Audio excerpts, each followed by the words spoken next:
Welcome to the Divorce Survival Guide podcast, where we have open and honest conversations about co-parenting, separation, divorce, and the hardest question of all, should you stay or should you go? I'm Kate Anthony, your Divorce Survival Guide, and I'm here to help you navigate some of the roughest waters you've ever swum in and answer some of your toughest questions. I've been to hell and back. And now it's my mission in life to help you get to the other side of this process with your sanity and your heart intact.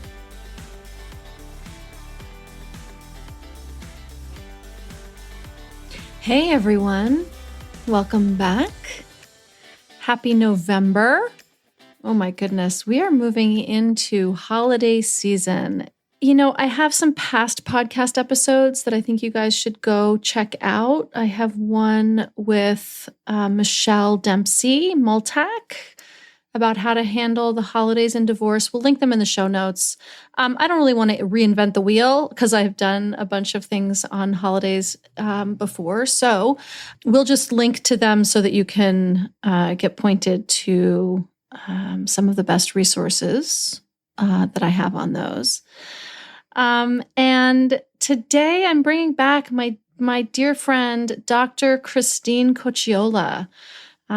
She is a coercive control advocate. She's an educator, a researcher, and a survivor. She's a full-time college professor teaching social work for the last 20 years in Connecticut and also an adjunct instructor at NYU. And her expertise is in the areas of coercive control and the traumatic experiences of both adult and child victims. She develops and presents workshops on these topics nationally and internationally. And today we're actually talking about her program. She has a program right now called the Protective Parenting Program. And this is for protective parents navigating parenting a child who has been used as a pawn in their divorce or separation from an abuser or a coercive controller. And this program is designed to help alleviate your own traumatic reactions so that you're better able to respond to your children's behaviors and also create a more secure environment for your child. Christine is just one of the smartest experts I know on the topic of coercive control. And she's really a genius in this area. And, you know, she really says you are your child's saving grace.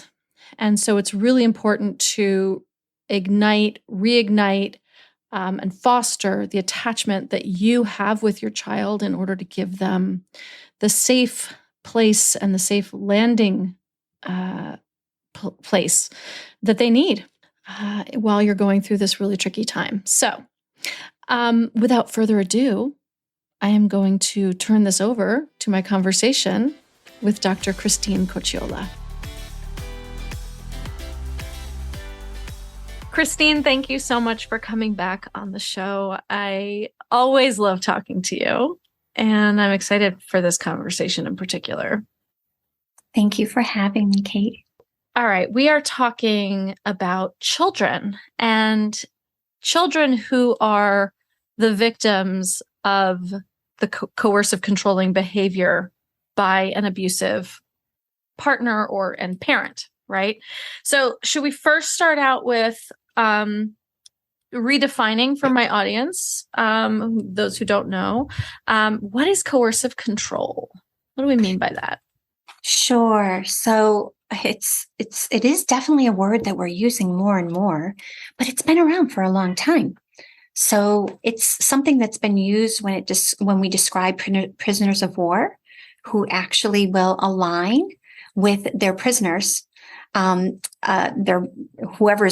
they're prisoned by, right? Mm-hmm. And Biderman came up with the Biderman report and talked about coercive control in those situations. In the 1970s, we had psychologists talking about this and also talking about intimate terrorism, how when we are in relationships with people who want to control us, that it can often feel like entrapment. And so the thing about coercive control is that it's a pattern of behavior. It can be covert or overt. And it is when one person wants to retain power and control over another person. Power over is kind of like the phrase I use often. And what I think is most important for people to realize is that this is the foundation of most domestic abuse. Domestic abuse is not two people fighting, one person smacks the other person, no matter how horrifying that is. The person may get hospitalized. It could be violent. That is what we term mostly situational violence, where a person might have a maladaptive coping of being extremely aggressive when they're upset. Horrifying, awful. There's no question about it. But that's not based on power and control. And so coercive control is when the relationship itself is based on one person having power and control over the other person. And here's the thing that I think your listeners really need to be aware of is that it doesn't have to be extreme. It doesn't have to be, oh, he trapped her in the laundry room, or, oh, he only gives her a certain allowance every month. That would be financial abuse. Or, oh, he's a philanderer. He cheats. And then he tells her that, he never cheated. That's like manipulation and gaslighting. It can be really insidious and so covert that you don't even notice it. And there might be so many moments of good in the relationship that you wouldn't even really be able to recognize the bad. The bad so quickly dissipates in some of these relationships because remember, the brain's number one job is to keep us safe. And so cognitive dissonance is a go-to for us. We want to forget all of the bad shit that happened if there was a couple of nice moments. Right. And so it's, of course, psychological abuse, where there's gaslighting, manipulation, intimidation, and isolation, among many other things. There's verbal assaults. That's part of the psychological abuse. I call it psychological abuse because I feel like that encompasses our emotional reaction, but also the trauma that is actually impacting our brain. There is legal abuse, financial abuse, sexual abuse, and use of the children as pawns. So, I think that about covers it, although there's so much more to say. Right. Essentially, when we define domestic violence or domestic abuse, it's the same definition, right? When we officially define it as the system of power and control, right? The systematic use of power and control over another, right? And so, essentially what you're saying, I think, is that coercive control underpins all other forms of domestic abuse. It really does. I think what is interesting, though, is when we think about when legislation, right? Legislation does not look at coercive control as a form of domestic, and they use the words domestic violence in legislation. So in other words, if I've been physically harmed and I go to the hospital, I have a bruise, I have scratches, I now meet the qualifications for domestic violence in 45 states. Now in 5 states, thankfully, coercive control is seen as a form of domestic violence. So they're not one and the same definitions legally. Not legally. Right. Right. And there are only 5 states in which it has been codified, but it's still not criminalized. Is Correct. That right? So can you explain the difference there and what we mean by that? Sure. So, I could say that I am a victim of domestic violence if I've received harassing, threatening emails, or if I can prove my partner has used vexatious litigation. They have brought me back to court for numerous pleadings. That is certainly, I can say that I suffered domestic violence, but that doesn't mean it's an arrestable offense, right? It doesn't mean it's arrestable. So the question becomes, under what parameters of the law in that particular state are 3,000 harassing, threatening emails considered a criminal offense? So you see, it's very nuanced, and a lot of people are against criminalizing it because a lot of people fear this whole Darvo world that we live in. And so, in the UK, we know it's working very successfully, where there are people who have been charged criminally. The rate of them actually being arrested and convicted is very low, but there are people being charged for the criminal offense. So if anybody was listening to the International Coercive Control Conference, there were people speaking specifically to that. So the idea is that this is all very frightening territory, because if you're a victim and you're not typically believed, right? So what if you're a victim and your abuser has, in some ways, you feel trapped over and over again, you're being gaslit over and over and over again. And then you finally at one point say, shut the F up, and you push the bastard, right? Now, who's the abuser? Right. When actually you are, still the other person. Still the other person, right? You have only been defensive, finally lost your ability to control yourself because of the over and over insidious, over and over again manipulation that has occurred. There's only so much a human can tolerate. We see this, think about a prisoner of war. I mean, right. There's only so much you can tolerate, and then you eventually might align with the abuser simply to create peace because your brain can't handle it anymore. And I just want to go back to when you said that you can call yourself a victim of domestic abuse, but the person won't be arrested for it. That's what we mean by the difference between something being codified and criminalized. Correct. Right? In the family court. So think about so this is the family court. Is it a criminal offense in the criminal court? It's not. Mm-hmm. It is not. Right. So in the family court, if you can prove it, then you will be arrested for domestic violence for harassing emails. But it's not a criminal offense. Right. Right. Okay. Yeah. And we're working on that. We are. And again, that's only in 5 states. Mm-hmm. So that's only in California, Hawaii, Washington, Colorado, and Connecticut. Correct. So now that we've identified what coercive control is, what we're talking about here today is how this impacts children. You said recently that domestic abuse and child abuse are not siloed. These are not separate issues. Mm-hmm. That if somebody is abusing you in your home or outside of the home, right? Even if it's digitally, like if they are coercively controlling you, they are also abusing your children. Mm-hmm. Correct. Yeah. So I want anyone who's listening, if they are a victim or a survivor, or they know someone who is a victim or a survivor, I want you to remember that feeling you had when you came home and you were worried about what was for dinner, or you were worried about the fact that you were out with girlfriends and maybe stayed out a little bit later than he would have liked, or you're just coming back from the gym and you have your yoga pants on and he doesn't like your yoga pants on when you go out in public. And I want you to remember that feeling that you had, right? There's an anxiety in that. Okay. And that what is going on, of course, is your brain is responding, right? Cortisol levels are flooding you. You're feeling anxious. Every single time that your child is coming home and recognizing you regulating your behavior, our children are regulating their behavior also. So really what's been happening, I believe, is that there has been an unacknowledged abuse of children going on since the beginning of time, that we are not actually, we say, oh, they witnessed it or they were exposed to it.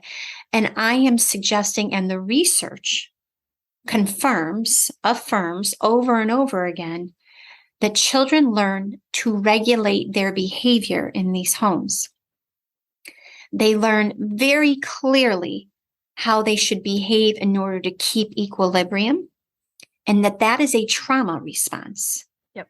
In addition to that, they tend to have self-sufficiency issues because when you have think about, so going back to this power over dynamic that adult victims and perpetrators have. He has power over her.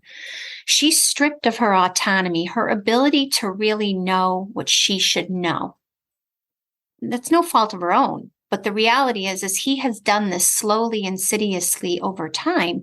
So she really can't figure out, should she be upset about the fact that he came home 2 hours late or didn't show up at her mother's birthday? Like, maybe I'm wrong. Maybe I shouldn't be that upset because he keeps telling me I'm wrong for feeling what I'm feeling. So now your children see you questioning yourself. They know it. They're attuned to us. Mm-hmm. They see us questioning ourselves and then add in there that they are stripped of their agency. They lose their ability to know what they should know. So we often say, how could that child align with that abuser? How could they do that? Well, guess what? How could they not? I'm a kid. Like, I don't know. You are my safe parent, but you're not safe because you're really dysregulated and you don't know how to behave with him. And if you don't know how to behave with him, how am I supposed to know how to behave with him? Mm-hmm. I'm lost. I am like, I call it like, right. They're lost out in the stormy sea. They're waiting for a lifeline, but you can't even throw it to them because you don't have a lifeboat. Because you're just as lost. They regulate their behavior so much that they don't know how to do things on their own because they've always been controlled by the abuser, whether it's insidiously or not. So think about, I am trying really hard to figure out maybe what, I don't know, college to go to. I'm 17.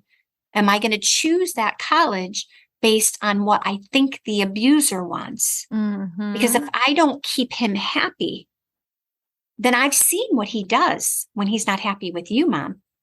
I've watched this play out. So I have to regulate my behavior all the time, and therefore I can't make decisions on my own. I don't have the ability to be self-sufficient because I don't trust myself. I can't trust anybody. Mm-hmm. Right. So, of course, self-worth is compromised. There's just, so I would say one of the things that we know occurs is that an abuser is always attempting to retain control. In order to retain control, I need to keep you ego compromised. Mm-hmm. Mm-hmm. I need you to always be wondering if you're doing the right thing. I need you to not have autonomy, to not have agency. I need you to question yourself all of the time so that when you're questioning yourself, the only person you can lean on is me. So I retain control. This is the lives of children, right? Not only, so they're having the exact same experience.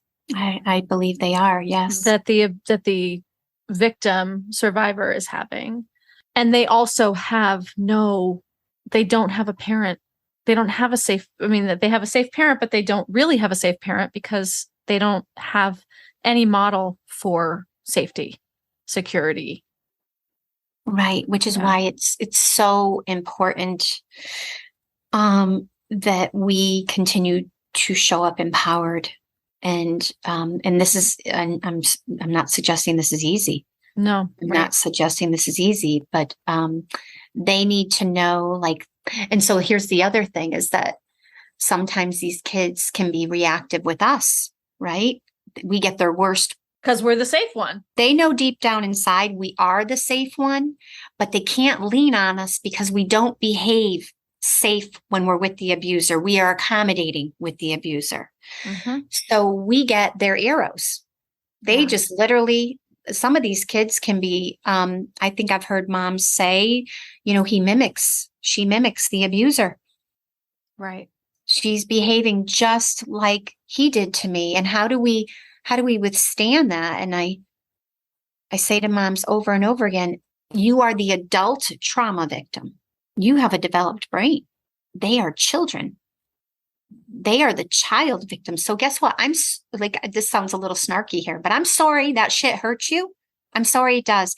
But if I told you that if you could withstand it and you could keep some armor up and deflect every single arrow away, it's not personal. They are children's behavior is their pain. Mm-hmm. Right. So every time they're attacking you, that's really just their pain. Take it. That's right. Take it. It's not personal. Deflect it.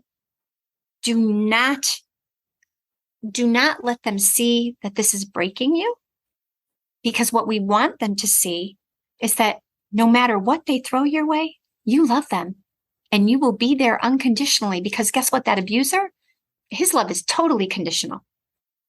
It is only based on what they give him. So it's painful. Mm-hmm. It's painful to withstand their behaviors.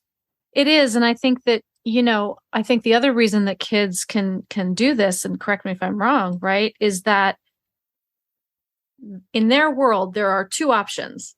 Either I'm a victim or I'm the abuser, right? And who is it safer to align with for a child, right? Exactly. It's much safer to be the abuser, even though they don't particularly want to be an abuser, right? But that is the safe behavior, because otherwise you're the victim. Well, right. And if I don't do what the abuser wants me to do, if I don't play the role that they're requesting me to do, they will reject me. Mm-hmm. And right. And being rejected by a parent is, of course, one of the greatest griefs that a child could carry. So how do I navigate this? Well, I have two choices. You're absolutely right. I either, poor mom, I can't believe she's going through this, or I'm going to play the game. Mm-hmm. And so that's when we say that coercive control is when children are used as pawns. So he's using that child as a pawn. And sometimes I hear moms say all the time to me, like, why does she listen to him? Why does she do that? And I'm like, because she doesn't feel like she has a choice. This is survival for her. It's an act of compliance is survival. Right. I don't know if you've ever heard my letter from the abuser, but like, it's literally just what's going on in their head. They have no choice but to follow through. If they don't, then he's going to retaliate against them. And sometimes they do it simply because they think, if I'm a buffer, I could be a buffer for mom. Mom's not going to get the wrath as bad. Right. And that's just, what a horrible position to put kids in. Which is abuse. Let's go back. Right. It's child abuse. Right. It's child abuse not recognized by CPS, Child Protective Services. I mean, literally hardly ever. Right? It's child abuse not recognized by the legal system, by GALs, sometimes by therapists. I can give you an account of a client I had where the therapist was saying to the young man, yeah, it sounds like your dad is hard to get along with. It just sounds like he's hard. And I'm like, no, he's an abuser. That's what he is. And now for a quick word from our sponsor. The all-new, fully revised Should I Stay or Should I Go? After 3 years of this program existing in the world and changing women's lives, I decided to give it a full makeover. The all-new version has all new videos, a podcast-like audio stream if you want to take the work on the go, and completely updated resources for deepening your learning. The program consists of 6 core modules. The first of which is, Who Are You?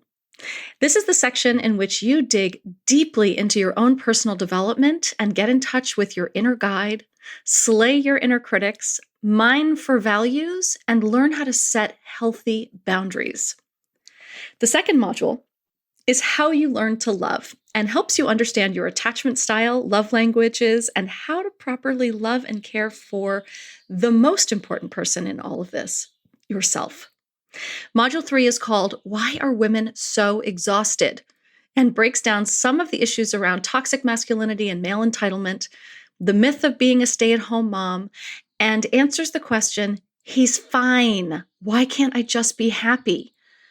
Module 4 is all about understanding abuse and includes videos on trauma bonds, understanding the cycles of abuse, particularly how they play out in your own relationship, and addresses addiction, infidelity, and mental illness. Module 5 is all about healing and moving forward and includes videos about therapy, couples therapy, healing from betrayal, emotional regulation, and grief. This section also includes my 90-minute workshop, Tackling Codependence, as well as my signature relationship inventory that will help you gain complete clarity on all the parts of your marriage and figure out what's his and what's yours. And Module 6 answers the question, is the grass really greener on the other side? With in-depth videos on dating, cultural and religious isolation, and what happens if you end up alone forever. Spoiler, you probably won't. Whether you decide to stay or go, this program will set you up for a lifetime of clarity and fulfillment. And if you've already decided to go, the program will help you unpack all that's happened and help you heal so that you can move forward without repeating the same mistakes that got you here in the first place. This program is priced super low at just $697. And if you use the code PODCAST, when you check out, you'll get $50 off the full price. What are you waiting for? You have been agonizing with this decision for long enough. It's time to finally know. Should you stay or should you go? And now back to our episode. How do we protect our children? First of all, right? So coercive control is not recognized, right, by the courts. And so it's not something that you can necessarily use in a custody evaluation, right? Or to gain more custody. So then your choice is keep the children under the roof with the abuser 24/7, or, but with me there acting as a buffer, or, leave them to be victims 50% of the time with no help. Yeah, there's no answer for this. It's a trap. I mean, there is no answer. I mean, for me personally, it was so toxic with me being there. I felt like the only hope I had to save the relationship that I wanted with in particular, my daughter, was to leave. And thankfully that did happen. Right. But, when you have young children, there's no words. I don't know what the answer is because it's a trap. Yeah. And he knows that. And I would say that that's really important for people to hear, is that don't just assume that just because you left him now this has started. Let me tell you, he's been laying this foundation from the day he knew that those kids mattered to you. I don't care if they were 5 and you met them when they were 5 or when you gave birth to them. He knew exactly what mattered most to you. And he has been preemptively laying the foundation so that he can do whatever he has to either keep you in the relationship or to harm you because you left. That's his pathology. He can't help himself. I understand that people have to weigh what are the benefits of leaving versus the costs. From what I understand, the research does bear out that giving them a safe place to land, at least even if it's only 50% of the time, right? I mean, what I say is that it gives them the gift of perspective. Mm-hmm. Because if we're in it, we're condoning it, we are participating in it, not maliciously or right. But if we're out, they have the ability to see what safety looks like, what safety feels like, right? They have perspective. I agree. I think for some people that's an easier option. Like it's like okay, that makes sense because their children actually get it. Mm-hmm. Right? Right. The issue becomes, and this is the other thing that I always tell protective moms, is that even if your child is getting it now, it doesn't mean he's not persistently attempting to indoctrinate them.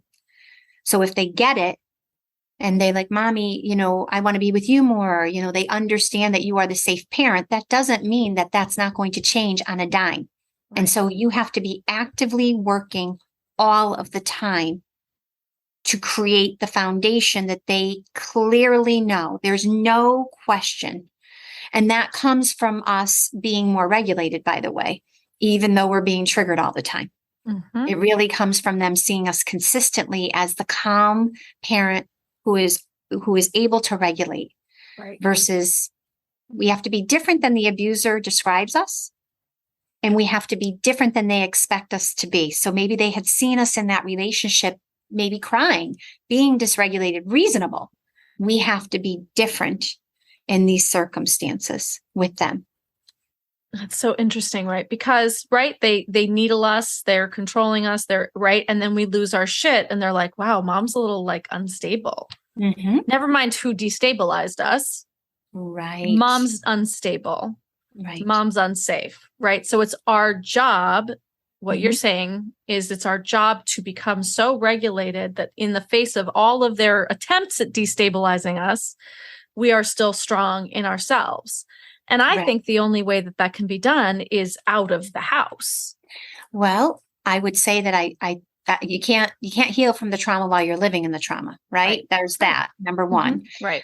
I think it's very difficult to do while you're living in the house. I'm sure it can be done, but I also think that it's important to keep in mind that the kids are saying, yes, mom is safe, but if they are going to his house 50% of the time, they are getting a completely different narrative, right? And so understand that he is working double time to destroy you. I'm sorry, that's the truth.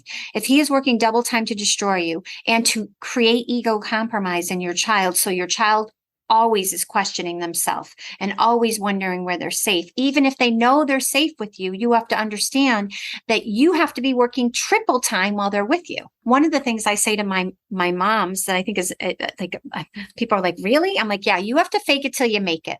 You may not be regulated. You may be very triggered. You may be very upset. I need you to pretend you're on a stage acting, and you fake it and then you go in the bathroom and you cry, and you go outside and you scream, but with them. And part of what has to happen, I think, is the best way to help our children is to be beyond mothers, but to actually like use clinical guidance. Like, you almost have to be so if your child was dysregulated with you and calling you horrible names, let's say, as a mom, you'd be like, how dare you talk to me that way? That's disrespectful, right? I can't believe you talk to me that way. Maybe you'd cry, like, why would you say that to me? That's so hurtful, right? Variety of different responses. Right? Well, first of all, if your child is being coercively controlled and indoctrinated, they are aligning with the abuser, then they are taking on tendencies. I'm going to say this word cautiously. All children can be narcissists, right? Let's just be really clear. Like, all children have narcissistic tendencies. Teenagers in particular have them even more, right? Tell me about it. But if they are aligned with the abuser and they are saying those things to you, you realize when you call them disrespectful that you are actually harming their ego. You are telling them they're bad. They already think they're bad. So what could you say instead of that? So if you were a mom, you'd say all those things. If you were a counselor, if you were their therapist and they were in their office with you and you heard them talking that way, what would you say? And you would say, I don't appreciate being talked to that way. I'd really like it if we didn't swear in our house. So you see, first of all, I'm using I statements. I'm not making accusations at you. Right. Second of all, I'm lending calm. I'm just like, you're not dysregulating me. Now, I might be like really clenching my teeth right now, like really, really ready to blow a gasket, but I am going to fake it and pretend that child is my client, not my child in this moment. I have to be different because he is trying to create an ego compromised child, which is abuse. And I have to create an ego resilient child. Which starts with our own resilience. Are there some grounding techniques that you recommend, like, to help with this? Because once we're triggered, like, we're off, we're gone. Right. So how do we keep ourselves from going, or if we've gone, come back? Sure. So I think about this. When you go for a job interview, right? You prepare yourself. At least back in the old days, we did. We prepared ourselves. We came up with a list of questions they might ask us. So what if you came up with a list of what your child says typically when they come home from visits? What are the things that occur most of the time when they come home? Yeah, they're going to have a temper tantrum or they're angry. They start whatever it is, right? They're raging, they're screaming, they're crying. They might say, oh, you made that for dinner. Dad took me here. Or me and Dad's girlfriend, we enjoyed dinner here. How come we never go out? I mean, I'm thinking about the age. It's a spectrum, right? Depending on the age, right? Okay. And you're triggered by that. You know, first of all, he cheated on you. He's with that woman. That woman's with your children. You're like, oh my God, I can't handle this. But if you prepared yourself for your child saying that, and you came up with what your response is going to be, and you practice that response, again, you're an actor on stage until you have to fake it till you make it. And you practice that response that you know is a better response than what you would typically give. Does that begin to de-escalate the situation? I mean, you'll see your kid's head turn like, what the heck did she just say to me? Like, they can't believe you didn't get upset about the fact that they were out with the girlfriend. Or Dad, come up the stairs. Dad said you're a sociopath. Instead of, I can't believe he said that, right? Your response is, oh, really? That's funny. I think he's the sociopath. I mean, I don't know if you say that. It depends on the age. You don't say that when they're younger. Right. But you know, this is the other thing I tell people, like, the problem is that we've been gaslighting them for years. Yes. We've been gaslighting them to think our family is okay. Everything's all right. We've been placating him. We need to lay the truth out there. Oh, yes, we do. So is it okay when your 5-year-old comes home and says, Daddy yelled at me because of, you know, I moved my truck and he didn't like where I parked it? I don't know, right? And you say, I'm so sorry Daddy yelled at you. I don't like yelling. I'm glad we don't yell in our home. Do you see that we just literally validated and reaffirmed where the safe place is? Yes, I like that. I like that a lot. So I say to people, be prepared for the triggers that your children give you. But now, how do you trigger your child? Because you do. What do you do that triggers them? Does it trigger them when they come home and you say, hey, how was dinner with Dad? Does that trigger them? Or who went to dinner when they know really you're kind of wondering if the girlfriend went, right? Right. Like, if that triggers them, why are you saying that? I have a client who has a child who she really doesn't like the way he eats. He's an adolescent, and a lot of them don't eat healthy. You know, what we do, you know, with adolescents, what we do is we say, we hope by the end of the week they got enough nutrition in them, right? Right. Like, it's true.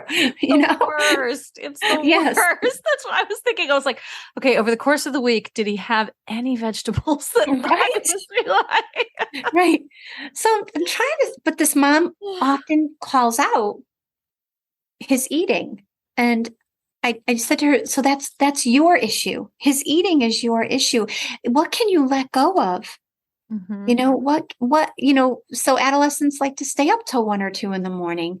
Like, really, we're going to make a fight over 1 or 2 in the morning? We've got many other bigger fish to fry here. Like, let go of what you can, but also understand that they've been gaslit, and we have to lay out the truth when we can without calling him a bad person. We can say, that's too bad. I'm sorry somebody talked to you that way. You can say, I'm sorry Dad talked to you that way if you want to, but, you know, I'm sorry that no one deserves to be talked to that way. Like, versus what I have found with moms is they're so afraid of saying, we hear this over and over again, like, never talk bad about the other parent. Never talk. Well, I'm not telling you to talk bad about the other parent. I'm telling you to tell the truth. Right. That it's the way they are talking to you is not okay. There was a client, she posted in my client Facebook group this week about how her kids love her new boyfriend and are desperate for them to get married and for him to move in. I mean, they've been together for a couple of years now, right? Like, and they love him. and they love him more than their dad because he's a safe parent and he's loving and he's kind. And they'll say something like, we want him to be our new dad. Cause, we don't like dad, or they'll say something. And she keeps she was posting about it and about how uncomfortable it was for her to keep sort of feeling like she had to reaffirm dad. Oh, but your dad's great. Oh, but your dad's this. And all of the comments, and I was so happy, all the comments were like, fuck that. Exactly. Don't first stop. We can't gaslight our kids. No. Don't be like, oh, but your dad's great. Oh, but you love your dad, when they are completely aware that their dad is not great, that their dad hurts them, when they are, able to verbalize, I don't want to go to dad's house. Right. Right. And I said, listen, you can hold both. You can say like, yes, Darren is amazing. Right. You can affirm Darren's amazingness without also trying to like juggle and balance the tables here, balance the scales. You don't have to balance those scales. It's not your fucking job. Right. Right. And you could say, I understand why you love Darren so much. He is kind. He's great. He does love you implicitly. I can see that, honey. I can see how happy he makes you. Mm-hmm. In other words, affirm those wonderful qualities so that way they're really clear that those are the good qualities. That's right. Yep. Yeah. But that's right. I when I hear people say, well, he was a good dad, I'm like, no. Was he?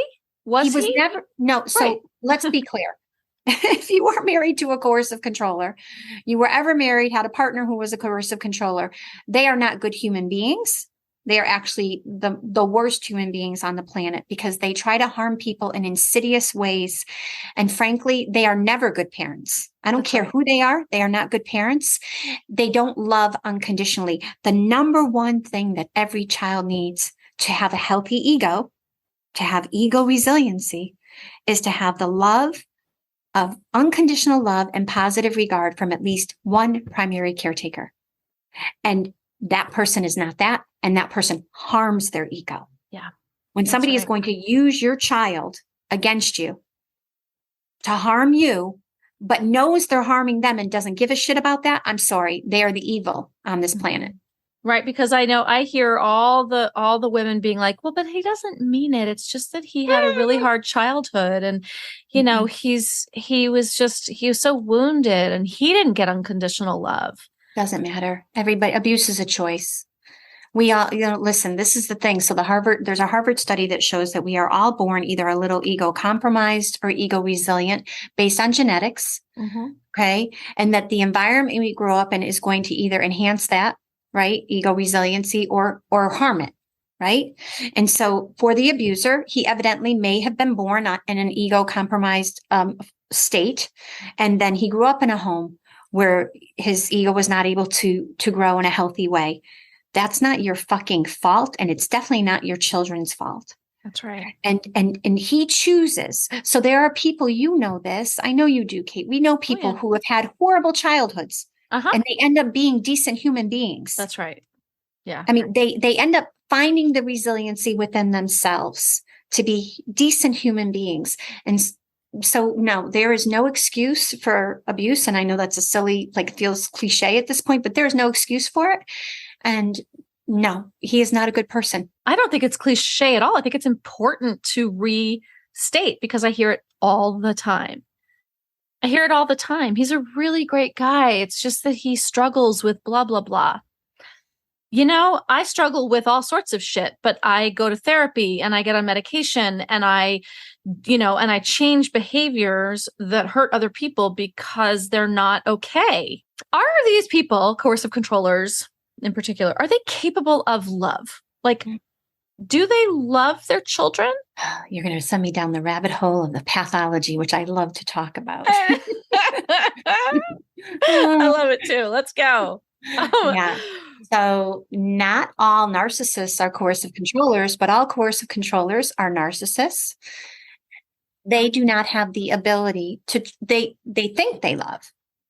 And people may feel loved by them, but it's not real love. So real love is healthy, has boundaries. People it's unconditional, and people don't use, this is a key. See, this I would say is one of the things that every single person listening could say, oh, that's happened to me. Someone has used your vulnerability against you. Oof. Right? Who does that? Right? Who does that? Coercive Not a controllers. Not someone who knows how to love. Right. They don't know how to love. That's not love. Right? So I would say that they do not know how to love. They wish they did. Oh, they wish so badly that they knew how to love. And they envy anybody who does, which is why they envy you, which is why they envy your relationships with your children, which is why they want to destroy it. That's right. And I think that is, it's important to, like, narcissists, one of the things that differentiates narcissists from sociopaths, right, and psychopaths is that they're actually really unhappy. They're actually, like, incredibly unhappy. They're able to feel their unhappiness, whereas sociopaths or psychopaths, like, they're not particularly unhappy because they don't have that depth of feeling, right? Yeah, I suppose. I guess that my way of thinking is a little bit, maybe it's a little more drastic, but I think that many people many of the stories that I've heard, and I know you've heard, really indicate that someone is a psychopath. And so, that they're beyond narcissists. There's delusional thinking in there, right? They may get themselves to believe that people are attacking them. They may actually believe they are happy, right? It's very nuanced. It's just so hard to wrap your head around it. I love what Dr. Grande does when he unpacks it. He unpacks Machiavellianism and psychopath factor 1 and factor 2. So are they happy? I think they get happiness out of hurting people. Yes, exactly. Psychopaths, for sure. They derive not only, I mean, I think I've heard about their studies that are done that will show that for a psychopath, not only do their empathy centers not light up in the face of someone else's pain, but the pleasure centers of their brain light up in the face of someone's pain, which is distinct from a narcissist, right? Because they really are just truly desperately unhappy. And I think that's the trap, though, right? The trap is that, like, we see their pain. We understand their childhood wounding. We want to help them if we could just love them enough, right? And then we keep falling on the same sword over and over again. Correct. Well, nothing's happening for them over there. Right. And I guess that's maybe where I think that most of the people that I have worked with who have experienced this kind of trauma, that they're not just dealing with narcissists, they are dealing with psychopaths. I guess that's where I'm making the leap. I think it's a spectrum. I think that there are some, I can think of a client right now who, she thinks it's really horrible and her situation is horrible to her, right? Certainly horrible to her. But when I compare it to other people's situations, it literally seems like a walk in the park. Of course, I would never tell her that, right? I would want to validate her circumstances, but it can be very nuanced. But I think that most of the people that are dealing with family court, that have their children being turned against them, we're dealing with beyond the typical pathology. I think you're right. I think anybody who's going to end up in sort of post-separation abuse that uses the courts as a weapon and they're not admitting defeat, that goes into psychopathy, right? If someone doesn't go, oh, fuck, all right, I really fucked that up. I really fucked up that relationship. I feel shitty about it, but we'll move along and, and try and make this work, right? Even if you've been abused in that situation. That was my situation. There was abuse happening, but at the end of the day, he went into victim mode, oh, woe is me. I've lost my family and blah, blah, blah, blah, blah. But I'm going to be super dad and I'm going to be, super ex-husband, right? Because he's not a psychopath. Right. Which is unfortunate that so many women, though, are dealing with psychopathy, meaning that their abusers are, because that is, your situation was horrible, but there's a reckoning that happens. That's right. And so, but for some, it never ends, 10 years in court, 15 years in court, yeah. Absolutely. Absolutely. Christine, tell us about your new program. It's all about this. Yeah. Well, I started the protective parenting program because I really wanted to help more people at one time. And so for people who aren't familiar with me, I spent 3 years studying coercive control in my doctorate at NYU and the experiences of children. And I also have been a licensed clinical social worker. I've worked in child protective services, and I teach social work. And I also didn't realize that I was a victim, right? And so now I understand the experiences of parents who have children who are being coercively controlled. And I take my clinical expertise, but also all the research that I've learned on how to support children the best in these circumstances. So if you're a mom who's dealing with a child who is maybe aligned with the abuser, or who maybe is questioning, what to do, I always say these children they are not their chronological age.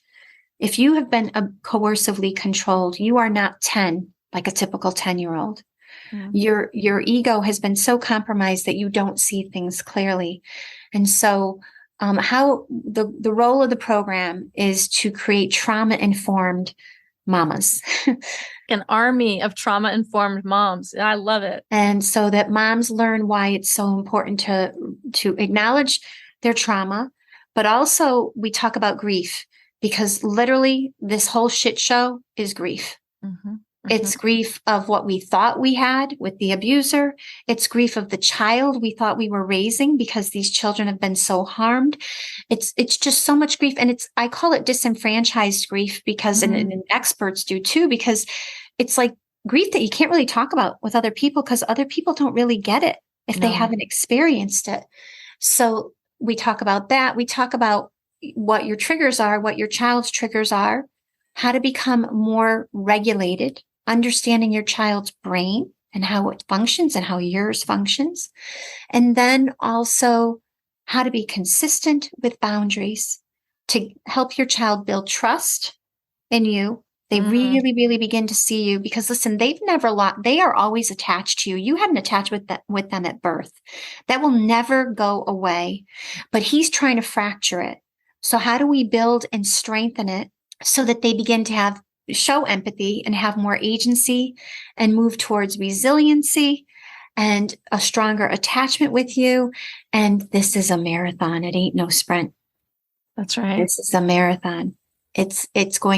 You are going to have to work double and triple time, but you are literally, this is what I say, we are showing our children a path to freedom. Mm-hmm. And we are doing the hardest work there is. There is no harder work than a child who is abused and no one knows they're being abused but you. Yikes. There is no harder work, but you're up for the task. I know you are. That's what I know everybody is. We can do this. We can do hard things, the hardest things. And the really cool thing, by the way, is that at some point you begin to realize that your child's triggers actually are part of your healing. Yeah. So, Christine, your next cohort is starting on October 31st. It is. How can people find out about the program, sign up for the program, join the program, take the program? How can people get in touch with you? Mm-hmm. Yeah. So there's going to be two options. One is going to be where they meet with me weekly in an hour-and-a-half group support. And also, just so people know, there's modules that they have to go through and a workbook, a pretty intensive workbook every week. So it is a time commitment. But also they have a Facebook support group where I'm in all the time. So I think I probably dedicate at least about 4 to 5 hours a week for everyone who's in that particular realm where they're meeting with me weekly. Mm-hmm. And that's, and then there's another option where they can do all the work themselves. And, I truly, what I'm hearing from people is that it's been immeasurably helpful. I mean, people are feeling very empowered. Moms are feeling like a lot of moms are understanding the need to reframe their children as trauma victims also. So it's been very rewarding, and it was a way for me to be able to help more people at once versus only one person at a time. Absolutely. Absolutely. And so where can they go to find out information about it? I'm at drcochiola.com. They can join it's called the Protective Parenting Program. If they click on that link on my website, they can go to the early interest list. Also, they can go to iknowyourheart.com educator.com, because only mamas know their children's hearts the best. Oh. Everything will be linked in the show notes so that everybody can go. And then also everyone needs to follow Dr. Cocchiola on Instagram at Coercive Control is IPV. Intimate partner violence. That's correct. Mm-hmm. Yeah. And she's got a great Instagram, and she's always sharing tons of wisdom. Christine, as always, I adore talking to you, and your wisdom is amazing. I appreciate being able to share them more. I always say to people, 10 by 10. That's all. Everybody share a little bit to 10 people, and we just keep spreading the word. That's right. And I really like the idea of us becoming an army. Like I posted in, I don't know if I did a TikTok. I don't know what I did, but I was saying that I want everybody to become domestic violence advocates, victim advocates. I want everyone to go through some form of training, because not to become an advocate out in the world, but because that's how we get educated and advocate for ourselves and advocate for our children. And that's how we become an army. I want us to become an army of advocates. Can I be in that army, please? Yeah, you're leading the army. What are you kidding? I want to be there. I want to be there. So I know there needs to be a movement. There needs to be a movement. Mm-hmm. I feel like we're getting there. Right? We're getting there. All right, my love. Thank you so much. I adore you. Thank you. Thank you so much. Thanks for tuning in to another episode of the Divorce Survival Guide podcast. If you like what you hear, head on over to Apple Podcasts or wherever you listen in and leave me a review. And don't forget to follow me on Instagram at the Divorce Survival Guide. I'll see you next time, and until then, remember, you, my love, deserve to be happy.